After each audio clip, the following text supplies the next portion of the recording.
ज्योति मिर्जा तो डीएमएफटी को लेके तो छोड़ के चली गई, कांग्रेस बोला था ना कि हनुमान जी के पास चला गया सारा पैसा, ये वही तो है। ये ना रोक क्यों नहीं रही, अभी पार्टी ने मैंने छोड़ दी, रोकती मुझे यहाँ के। ये जो राजस्थान सरकार ने आदेश निकाला है, एक तो कि भाई आप किसी स्कूल, किसी भवन, किसी सरकारी महकमे के अंदर जाके आप वीडियोग्राफी, ये बिल्कुल गलत है, इसको निरस्त कराएंगे इसका। क्यों सर, विधायक 200 बीघा जमीन के साथ साथ जिस तरह उन्होंने ये आपका इसबगोल और ये प्रधानमंत्री फसल बीमा योजना का पूरे परिवार ने पैसा उठा लिया, सेकंड थर्ड माइनिंग के अंदर 100-150 करोड़ का जो लीज खोद के उसका क्या बायोडीजल बेचते वही लोग पकड़े गए। नागौर अस्पताल के अंदर जिस तरह मेघवाल समाज के युवक की मृत्यु डॉक्टरों की लापरवाही से हुई, वहाँ भी यहाँ के मिनिस्टर, दिल्ली के मिनिस्टर, उनके समाज के लोग नहीं बोल रहे। आज स्कूटी वितरण किया गया है दिव्यांगों को, उसके लिए क्या कहना चाहेंगे? देखिए, डीएमएफटी का जो हमारा 23-24 का बजट था उसमें उस समय स्वीकृतियां जारी हो गई थी और लंबे समय तक इस सरकार ने 10 करोड़ रुपए अटका दिए। उसके बाद कड़ी मेहनत के बाद 10 करोड़ रुपए निकले, उसमें 50 लाख रुपए दिव्यांग जनों के लिए हमने रखे थे और 50 लाख की आज 58 स्कूटी आज वितरण हो रही है। क्योंकि 2-3 महीने पहले ये कार्यक्रम होना था, व्यवस्था की वजह से कार्यक्रम नहीं हो पाया। और मुझे इस बात की खुशी कि राजस्थान में पहली बार डीएमएफटी का पैसा सबसे ज्यादा खर्च हो नागौर डिस्ट्रिक्ट के अंदर, पिछली बार 100 करोड़, इस बार करीब 50-60 करोड़ रुपया डीएमएफटी का चला गया। और हमें खुशी है कि 50 लाख रुपए दिव्यांग जनों को नई स्कूटी वितरण के अंदर ये आज कार्यक्रम रखा। इसके अंदर ये आज ये लोग एक नए जीवन के सफर में निकलेंगे और इनके अंदर इतनी उत्सुकता थी कि 20-20 बार एक व्यक्ति से मिला। तो सरकार को खुद ही ध्यान रखना चाहिए, सरकार को एक ऐसी पॉलिसी बनानी चाहिए कि प्रत्येक दिव्यांग जो इनकी डिमांड क्या है तो सरकार को खुद मुहैया कराना चाहिए। सरकार पर कोई बजट की कमी नहीं है, सरकार ऐसे अंडसंड पैसा बांट रही है, कितने लाखों करोड़ के घोटाले हो रहे हैं। तो जो मूलभूत सुविधा है वो सरकार को खुद देनी चाहिए, उसमें भी हम लोगों को संघर्ष करके और लोगों तक उनकी योजनाओं को पहुंचाना पड़ रहा है। मुझे इस बात की खुशी है कि राजस्थान में नागौर पहला जिला है इस राज्य के अंदर जहाँ 50 लाख की दिव्यांग जनों को स्कूटी का आज वितरण कार्यक्रम पूरा हुआ संपन्न। पंचायत निकाय चुनाव आ रहे हैं, पंचायत निकाय चुनाव में राष्ट्रीय लोकतांत्रिक पार्टी मजबूती के साथ लड़ेगी चुनाव। पिछली बार हमने चुनाव लड़े थे, लेकिन पिछली बार जो हमारी सफलता थी, एक चेयरमैन मुंडवा के अंदर आरपी के बने और कुछ जगह हमारे वार्ड भी जीते थे। 5 प्रधान राष्ट्रीय लोकतांत्रिक पार्टी के बने थे, 11-12 जिला परिषद मेंबर बने। लेकिन इस बार जबरदस्त तरीके से राजस्थान का नौजवान, चाहे वो शहरी हो चाहे ग्रामीण हो, वो आरएलपी को तीसरे विकल्प के रूप में मान के भारी वोट आरएलपी के पक्ष में करेंगे।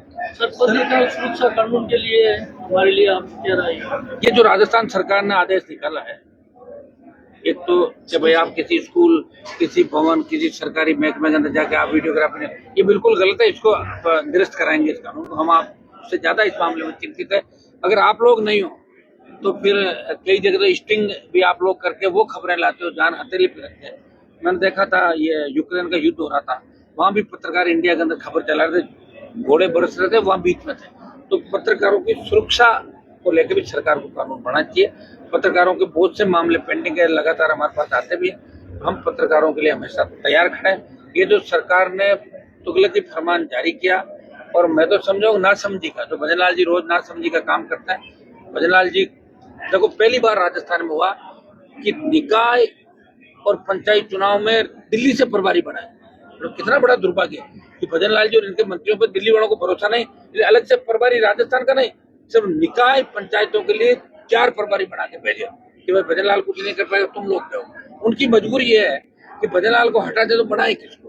अब इनका भी योग संयोग हटने का होगा, उस दिन हटेगा, हो जाएगा योग संयोग, इसलिए तो चुनाव टाल लेते हैं। चुनाव पहले हो जाते तो कभी घट जाते हैं। इसलिए 1-1 महीने का वो जिस तरह वेंटिलेटर पर सांस लेता ना, तो सांस चढ़ रही है, आ रही, चढ़ रही है। तो राजस्थान की चिंता की नहीं, जिस तरह राजस्थान के अंदर हालात हुआ, आप ये देखिए, कांग्रेस मौन है, बीजेपी गुंडागर्दी कर रही है, अधिकारी सरकार चला रहे हैं। राष्ट्रीय लोकतांत्रिक पार्टी विपक्षी भूमिका निभा रही है, चाहे पार्लियामेंट का मंच हो, स्टेट हो, चाहे आपके हर जगह राजधानी हो, चाहे साधु हो, चाहे गाय हो, चाहे पीड़ित हो, दलित हो, शोषित हो।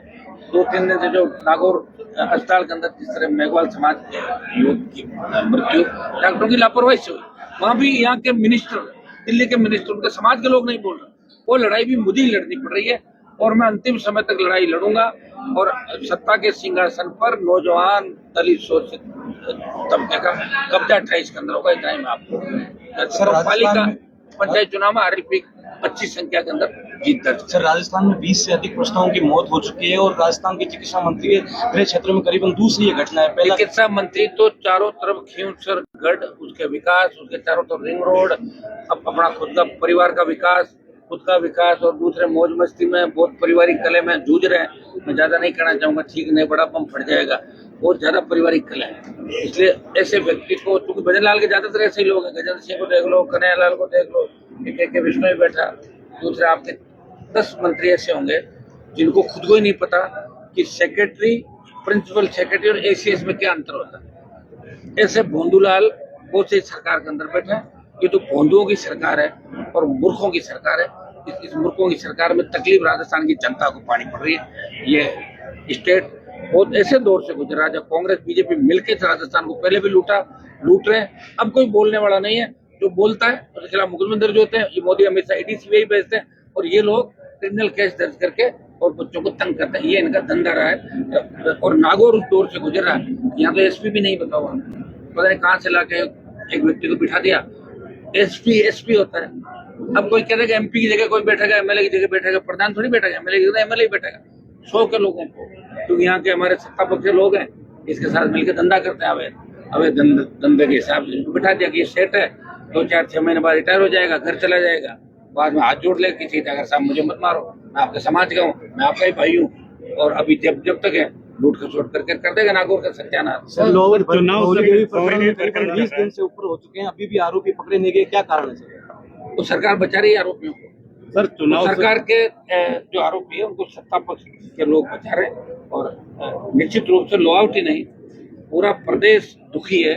और ये सरकार ऐसी निरंकुश सरकार है जो किसी भी हद तक जा सकती है। हमने बहुत से पूछ किए, बहुत से समझौते कराए, बदल जाती है, लेकिन मैं बहुत पीछा करता हूँ, इसलिए सारी चीजें वापिस करवा के मानता हूँ, आखिरी तक लड़ता हूँ। जैसे डीएमएफटी का पैसा है ना, बहुत लड़ने के बाद आया। ज्योति मिर्जा तो डीएमएफटी को लेके तो छोड़ के चली गई, कांग्रेस बोला था ना कि हनुमान जी के पास चला गया सारा पैसा। ये वही तो है, ये ना रोक क्यों नहीं रही? अभी पार्टी ने मैंने छोड़ी, रोकती मुझे यहाँ के। पैसा तो सरकार का भाई, उनके घर का पैसा थोड़ी है।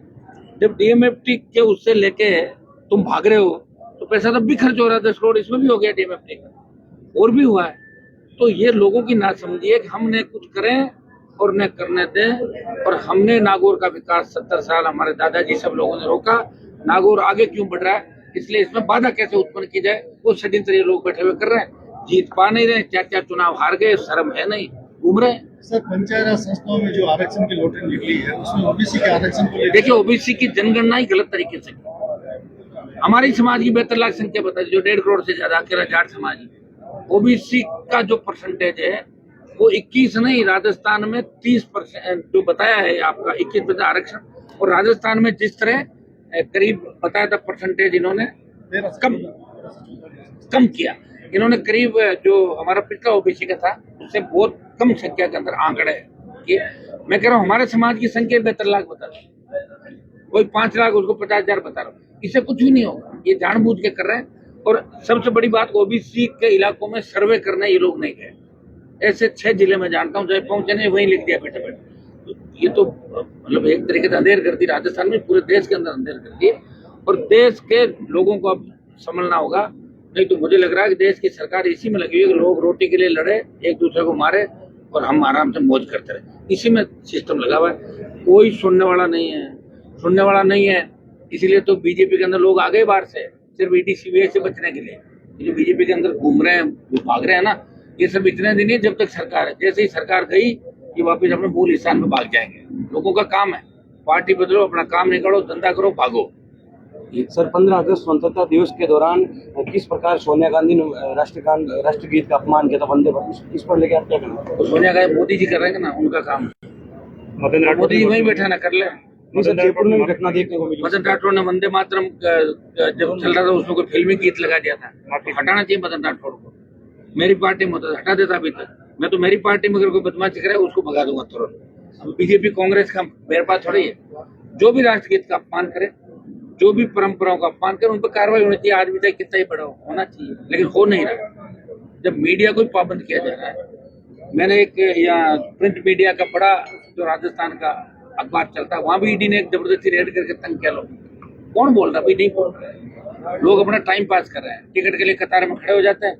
क्योंकि राजस्थान के अंदर लोग गुलामों के गुलाम थे, अंग्रेजों के गुलाम राजा महाराजा और उनके गुलाम लोग थे। हरियाणा, यूपी, दिल्ली में सीधे डायरेक्ट अंग्रेजों का दिन था, इसलिए अपना भी 100 साल पीछे है उनसे। 100 साल राजस्थान पीछे है दूसरे उन राज्यों से, जहाँ तीसरे, चौथे और पांच पार्टियां बनकर सत्ता के अंदर आ गए। यहाँ बात करेंगे लोग बड़ी बड़ी, लेकिन थोड़े से सेट हो जाते बाद में। आजा भैया, तेरा क्या काम, मेरा काम निकालो और मेरी ट्रांसफर कर दो, मैं आपकी तरफ आ गया। इसमें लगे रहते राजस्थान में ज्यादातर लोग, मतलब इसलिए नई पार्टी नहीं बनी, कोई संघर्ष नहीं, सिर्फ पार्टी बदलने का धंधा लोग राजस्थान और हमारे नागौर के अंदर करें। मुझे तो खुशी इस बात की, जो लोग नागौर को तोलते थे उनकी क्या स्थिति होगी बेचारों की। वो पार्टी कार्यालयों के बाहर अपना वजूद स्थापित करते हैं। हमारे दादाजी ये थे, परदादाजी थे, उनका वजूद खत्म हो गया। सर 200 बीघा जमीन का मामला चल रहा है खियोसर विधायक का, उसको लेकर क्या कहना चाहेंगे? देखिए, खियोसर विधायक 200 बीघा जमीन के साथ साथ जिस तरह उन्होंने ये आपका इसब गोल और ये प्रधानमंत्री फसल बीमा योजना का पूरे परिवार ने पैसा उठा लिया, सेकंड थर्ड माइनिंग के अंदर 100-150 करोड़ का जो लीज खोद के उसका क्या बायोडीजल बेचते हुए लोग पकड़े गए। शराब की फैक्ट्री घर के अंदर गई, पुलिस बचा रही है, भजनलाल बचा रहा है इनको, 40% कमीशन पंचायत समिति। तो इनका इतना बड़ा हो गया कि अब लोग इनकी तरफ ध्यान नहीं दे रहे। तो सरकार नागौर में ये चाह रही है कि हमारा कुछ भी योग नहीं हो, तो हनुमान जी के विरोध में कौन है, सिर्फ उनकी बात सरकार करती है। इसलिए ऐसे लोग फायदा उठाएंगे। अभी 4 साल नागौर के अंदर एमडी की फैक्ट्रियां दिनों दिन पकड़ी जा रही है। कुछ नहीं हो सकता इसका। सरकार हमारी बनाएगी तो सबको बंद कर देंगे और बहुत कुछ होगा। लेकिन अभी बीजेपी कांग्रेस रहेगी तो यही चलेगा, नागौर में नहीं, पूरे राजस्थान में और देश में भी ये चलना है। सर, एक पंचायत चुनाव से लास्ट में 41 जिला परिषद है सर, आरएलपी का क्या टारगेट? आरएलपी तो पूरी लड़ेगी साहब। मैंने अभी कहा ना कि राष्ट्रीय लोकतांत्रिक पार्टी राजस्थान में तमाम जगह लड़ेगी। वो दल जो कांग्रेस बीजेपी के खिलाफ है, अगर वो समझौते में हमारे साथ आते हैं उनका स्वागत है, हम उनके साथ समझौता करके जिन इलाकों में जिनका प्रभाव है कांग्रेस बीजेपी के खिलाफ, उन दलों से हमारा समझौता हो सकता है इन चुनावों का।